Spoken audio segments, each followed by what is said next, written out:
하나님 말씀 창세기 2장입니다. 창세기 2장 1절에서 끝까지 말씀 교독합니다. 1절 말씀 제가 먼저 받들어 봉독드립니다. 천지와 만물이 다 이루니라.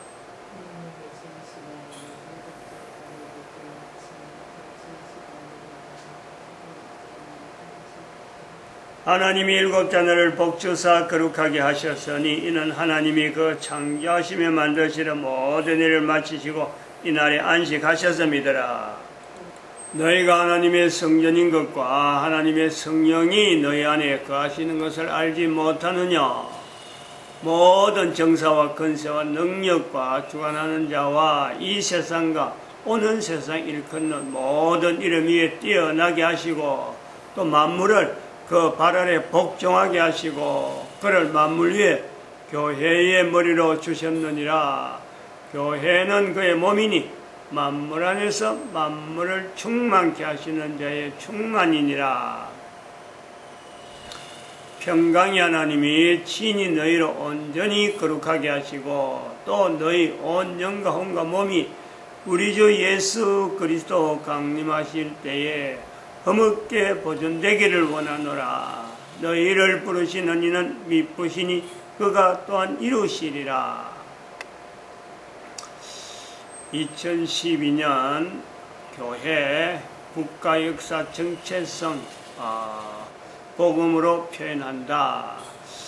인류 종말의 시대다. 인류 종말의 시대의 근거는 이렇게 불렀던 근거는 2500년 이스라엘이 디아스포라가 1945년에 해방되는 거, 독립하는 거죠. 1948년인데 1945년에 폴란드에 있는 아우슈비츠 수용소 문을 1945년 1월에 2차 대전 중에 소련군이 이 문을 엽니다. 폴란드에 있는 독일 아우슈비츠 수용소, 유대인 학살하는 그 수용소를 소련군이 엽니다. 그래서 1945년에 했고 대한민국에도 물론 1945년 8월로 했습니다만은 국가로 대한민국 국가라 그럴 적에는 또한 1948년으로 넘어옵니다. 1948년 8월, 1948년 7월이죠. 7월. 국회에서 재헌국회가 열릴 때 우리는 그것을 그때부터 대한민국이라 하고 이렇게 공식적으로 이야기하는 겁니다. 또 이스라엘도 1948년 5월에 선전포고하면서 그들도 국호를 이스라엘이라 하면서 대외적으로 알렸던 그런 어떤 흔적이 우리하고 거의 같은 그 어떤 흐름을 걸어왔고 우리보다 빨리 한 걸음 빨리 했다. 그래서 이스라엘을 형님 정도, 대한민국을 동생 정도의 걸음으로 생각을 했는데 그리고 유엔을 1945년 결성된 거 그런 걸 했는데 지금 창세기 2장을 하면서는 지금 남편과 아내 이런 입장을 연결합니다.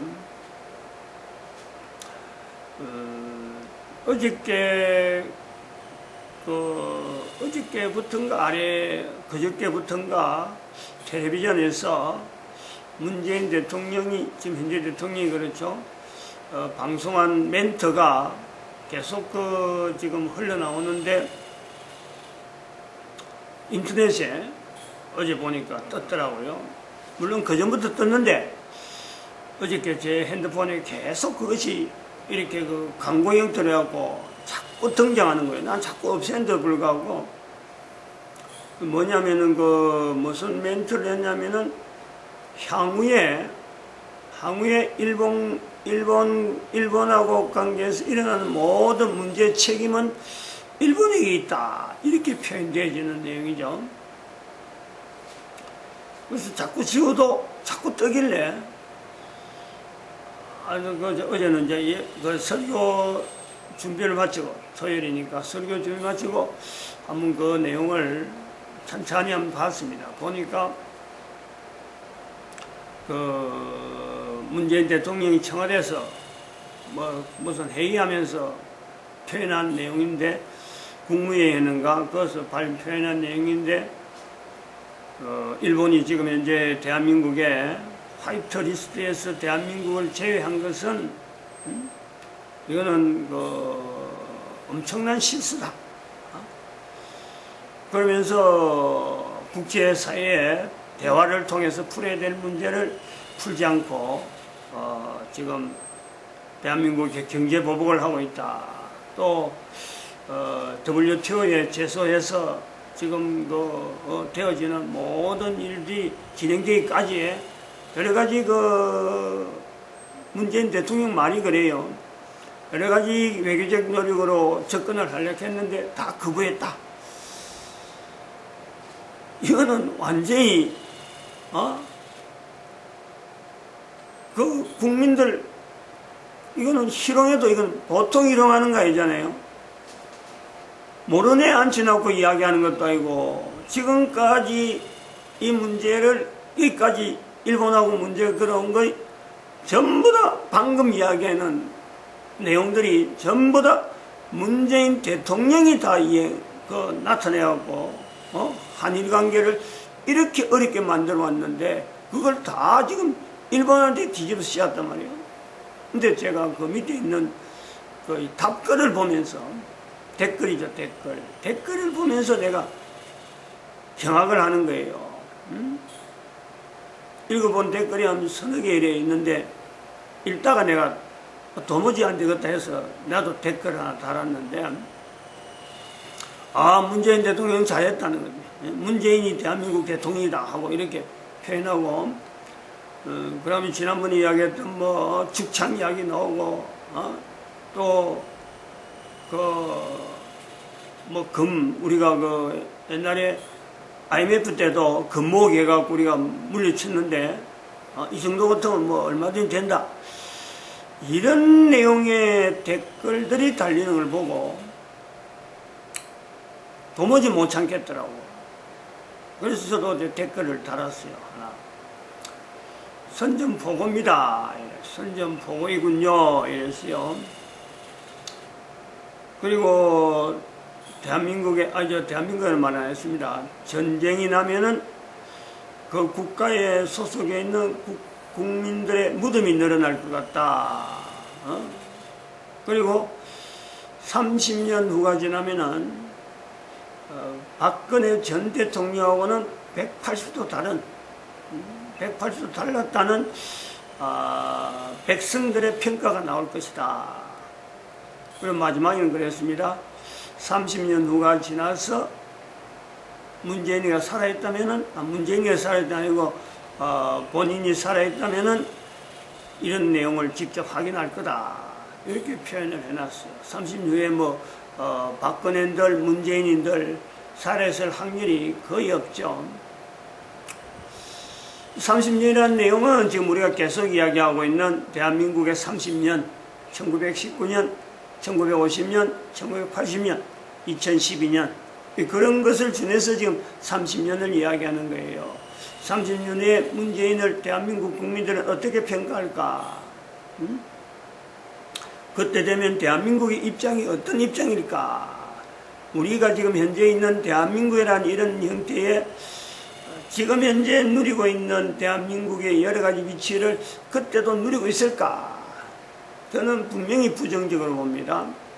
어마어마하게 달라져 있을 거예요. 같이 연결해 봤습니다. 어제 밤이니까 어저께 이제 저녁 식사를 우리가 밖에서 식사를 이래 하는데 염소탕을 먹겠다 해서 좀 차를 타고 저쪽에 인동 쪽으로 넘어갔습니다. 우리 식당 옆에 우리 또래의 여자분들이 세네 분이, 서분이 앉아있더만은 또 일행이 또 두 분이 더 동참을 해요. 이제 식사를 시켜서 나와서 먹고 있는데, 이제 막 먹기 시작하는데, 그쪽에 다섯 명 모인 우리 또래의 여인들끼리 하는 이야기가 문재인 대통령에 대해 이야기하는 거예요. 대통령이라는 말도 안 들어가고, 문재인이 하는 꼴이, 어떻게 그렇게 입에 나오는 말하고 어떻게 사람이 다른 말을 그렇게 쉽게 하느냐. 도대체 이 말에 이 진솔성이 없다. 이렇게 평가를 하면서 일본을 왜 자꾸 저렇게 그 반일 감정으로 반일 내용으로 왜 자꾸 저렇게 나가는지 모르겠다. 제가 볼 때요 제 마음에 있는 내용을 그대로 이야기하는데 제가 놀란 거는 여자들이거든요. 그리고 그 여자들은 이 정치에 대해서는 그렇게 이야기는 안 하는데 나이가 70 지금 현재 우리가 70또래니까 우리 또래 여자들은 손주 이야기하게 바꾸죠. 바로 또 반대편 식탁에는 애들 조그만 애들이 놀고 있으니까 나이 많은 여자들이 입에서 나오는 말이는요 정치 이야기를 못합니다. 제가 이제 먹으면서 자꾸 그거 비교를 하는 거예요. 이 사람들이 여잔데 무슨 모임을 하길래 무슨 모임은 모임인데 어떻게 이런 말을 저끼리 스스럼 없이 이야기하네. 이 무슨 정당에 무슨 소속된 어떤 정치활동을 하는 사람인가? 제가 놀란 거예요. 옆에 쳐다보나 귀만 열어갖고 이 사람들이 이런 평가하는 것은 정확한데 이런 정확한 평가를 각 가정이 다르고 그리고 그 사나이의 아들 딸들이 다 다른데 아들 딸들 앞에서도 이런 말을 할 수 있는 사람일까? 이거예요. 댓글에 나와 있는 그 사람들도 제가 연상을 하면서 밥 먹으면서 생각한 그 내용을 하면서 이 사람들은 틀림없이 젊은 사람일 거다. 나이 든 사람들은 나이를 조금 들고 정치를 알고 뉴스에 대한 이 진위를 어느 파악하는 사람 같으면요 절대 이런 말 쓰지 않는다. 우리 그런 걸 이렇게 보면서 지금 문재인은 문재인이 대통령 될 때는 대한민국이 이분화되어 있단 말이야. 내부적으로 대한민국 안에 있는 국민들이 완전히 두로를 갈라져 있어요. 그럼 지금 어저께 말하는 선전포고락하는 그 표현, 일본하고 지금 감정을 일으켜갖고 반일 감정을 일으키는 이거는 대한민국의 그 백성들을 딱 3분씩 해요. 3분. 북쪽을 또 한 팀으로 해가지고 있다가 반중시키고 있다가 또 남쪽에 있는 일본하고 갈등을 일으키는 이 3분을 일으키는 대통령이 됐구나 하는 생각을 합니다. 그러면서 입에서 나오는 말이 항상 평화죠. 항상 대한민국의 자존감을 일으키고 대한민국의 정체성을 나타내는 그런 쪽으로 자꾸 요구하는 이런 말은 다른 사람의 말은 다른 사람들은 전부 다 잘못했고 자기는 다 옳다. 항상 이런 식의 이야기하는 그리고 또 생각을 지난부터 이건 좀 한번 보이려고 했던 건데 이 하나신문입니다. 하나신문 이거 좀 나온 지는 7월 18일에 나온 건데 이 내용이 뭐냐니까 문재인 대통령 평화통일과 사회통합을 위한 기독교 역할 기대에 이렇게 하고 나오는 제목을 인민했다 해갖고 7월 3일날 청와대에 방문한 그 한국교회 주요 12개 교단 총회장 이 모임에 대한 내용인데 이게 평화통일이거든. 평화통일과 사회통합 기독교 역할 기대하고 나오는 건데 참석한 교단장의 이름이 있었습니다. 예장합동의 이성희 목사, 예장통합의 림형석 목사, 예장 백석대신의 이주은 목사, 예장고신의 김성보 목사, 예장합동의 홍동필 목사, 예장개혁 서익수 목사, 감리의 전명구 목사, 기아성의 이영은 목사, 기침의 박종철 목사, 기장의 김충순 목사, 대한성공의 윤학전 주교, 한국구색은 김필수 사관 12명. 내가 이 이름을 일부러 이야기하는 내용이 있습니다. 일부러. 대통령이 평화통일하고 부탁인 거래요. 첫째로 평화를 위한 역할을 해주면 좋겠다. 평화. 두 번째, 종교계에서 특히 기독교에서 통합의 정치를 위해서 더 역할을 해주면 좋겠다. 이렇게 돼서 맞장구 치는 이제는 예장합동의 이성희 목사, 지난 6월 31일 날 판문점에서 남북미 정상회담을 언급하면서 큰 감동을 받았다. 그 감동이 우리 한반도의 평화통일로 나아가는 새로운 출발점이 되기를 기도했고, 더 좋은 대한민국을 만드는 데 힘을 모으겠다 밝혔다는 거예요.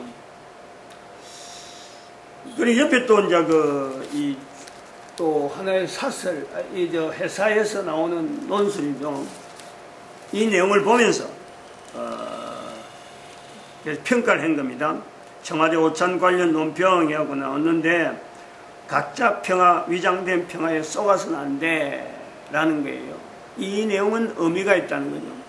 북한의 위장된 평화, 북한의 가짜 평화에 속아서 안 된다는 말도 있고, 제가 느끼는 거네요. 두 가지 있다는 거는 문재인 대통령의 평화통일, 사회통합을 바란다 하는 이런 내용은 문재인 대통령의 말 자체가 위장된 평화, 가짜 평화, 이런 내용이니까 속아서 안 된다. 두 가지가 같이 있는 그런 사설, 청와대 오찬 관련 논평이라 이래 봅니다. 정말 참 평화를 바란다면은 선전포고는 하면 안 되죠. 일본하고 관계에서 일본이 앞으로 모든 것에 대해서 책임이 있다. 또 일본을 이길 수 있다. 지난번에도 그래 이야기했지만은 무슨 대통령이 아니 무슨 참 직인지 대통령으로 있으면서 다른 나라 국가를 비교하면서 이길 수 있다. 이 할 말은 아니잖아요. 또 일본에 대해서 모든 것이 책임이 있다. 이거는 정말 해서는 안 되는, 그 내용은 마치 어느 나라의 국력을 통해서 선전포고하는 것 같아요. 선전포고란 말이에요. 우리나라가 대한민국 역사가 지금까지 이래로 전체 역사를 쭉 들피도 다른 나라를 공격한 나라는 역사는요 우리나라 없는 거예요. 늘 이렇게 우리가 당한 거예요. 그 1919년에 3.1운동이 그런 뜻에서 대한민국 국민들이 비폭력 저항운동이라 하는 데서 대한민국의 위치가 더욱더 부각되는데, 명색이 대통령을 있으면서 다른 나라하고 경제적인 내용에 전쟁을 일으키는데 이렇게 서슴없이 말을 갖다가 표현하는 거, 총칼을 대든지 안 되려 그래갖고 이게 뭐 전쟁이 아니다 하고 볼 수 있는 말은 그래 하겠지만은, 우리가 국민들이 볼 땐 이게 선전포고로 들어야 된다는 거죠. 이거예요. 북한에 대해서 무조건 다 문을 열어버리고, 북한은 문을 열어주고, 한일 관계는 밑장을 닫아버리고, 이런 형태로 지금 나오는 거 아니에요.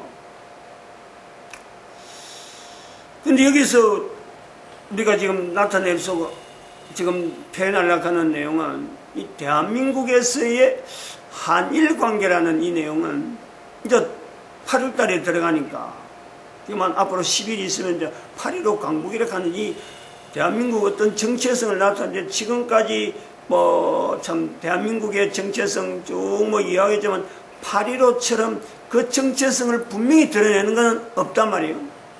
근데 이 이제 8월 달에 들어가면서 한일 관계에 대통령이 지금 모든 책임이 남한에 있다.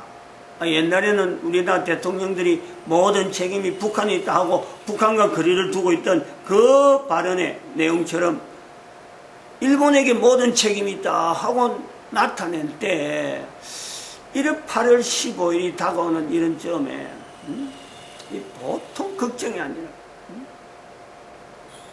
근데 이런 거를 안타까운 그런 거요. 대한민국의 젊은 사람들이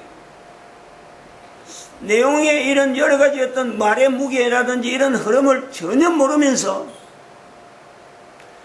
나이 많은 사람들이나 또 이렇게 그 기독교 하나신문 같이 경북 하나신문 같은 이런 어떤 내용에 이 끄집어내려고 하는 어떤 그 문맥들, 이 표현들 이런 거는 전혀 고려하지 아니하고 그저 감정적으로 감성적으로 들떠가지고 기분에 맞춰서 어떻게 IMF 극복된 걸 우리 금목에서 제안해서 표현하는 그리고 일본 시대 뭐 죽창